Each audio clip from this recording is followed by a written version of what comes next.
ఈ పురాణానికి అధిదేవత శ్రీ మహావిష్ణువుగా పరిగణించబడుతున్నాడు. ప్రతి మనిషి తప్పక చదవాల్సిన గరుడ పురాణంలో మానవ జీవితానికి సంబంధించిన అనేక సమాచారం ఇవ్వబడింది. ఇంకా ఒక వ్యక్తి తన జీవితానికి బాధ్యత వహిస్తాడని గరుడ పురాణంలో కూడా వివరించబడింది. ఈ పురాణంలో మనిషి జీవించడానికి కొన్ని నియమాలు కూడా ఉన్నాయి. మన జీవితంలో మనం ఎప్పుడూ చేయకూడని విషయాలు కూడా ప్రస్తావించబడ్డాయి. ఈరోజు గరుడ పురాణంలో మరిన్ని విషయాలు ఏంటో తెలుసుకుందాం. సనాతన హిందూ ధర్మంలో మానవ జీవన విధానంపై కొన్ని నియమాలున్నాయి. ముఖ్యంగా హిందూ మత గ్రంథాలలో అనేక జీవన విధానాలు ఉన్నాయి. వీటిని స్వీకరించడం ద్వారా ఒక వ్యక్తి తన జీవితాన్ని మార్చుకోవచ్చు. గరుడ పురాణం హిందూ పురాణాల్లోని 18 పురాణాలలో ఒకటిగా పరిగణించబడుతుంది. ఈ పురాణానికి అధిదేవత శ్రీ మహావిష్ణువుగా పరిగణించబడుతున్నాడు.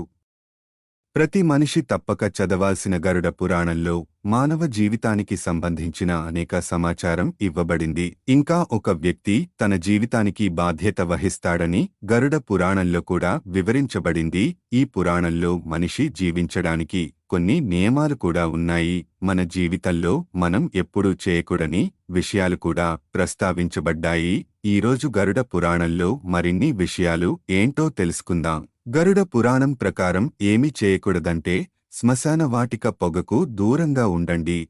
గరుడ పురాణం ప్రకారం మరణించిన వ్యక్తిని శ్మశాన వాటికలో దహనం చేస్తున్న సమయంలో ఎవరైనా సరే అప్పుడు వచ్చే పొగకు దూరంగా ఉండాలి. ఎందుకంటే మృతదేహం కాలుతున్న సమయంలో పొగతో పాటు విషపూరితమైన మూలకాలు వాతావరణంలోకి వ్యాపిస్తాయి. ఈ విషపూరిత మూలకాల్లో అనేక రకాల వైరస్లు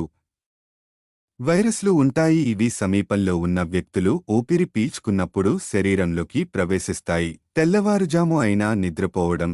గరుడ పురాణం ప్రకారం ఎవరైనా దీర్ఘాయుష్షు పొందాలనుకుంటే ఉదయం ఆలస్యంగా మేల్కొనే అలవాటును మార్చుకోండి. పురాణ గ్రంథాలలో బ్రహ్మ ముహూర్తంలో మేల్కొనడం మంచిదని పేర్కొన్నారు. ఉదయపు గాలి కూడా స్వచ్ఛమైనది. ఇది మానవులను అనేక వ్యాధుల నుండి రక్షిస్తుంది. రాత్రిపూట పెరుగు తినడం.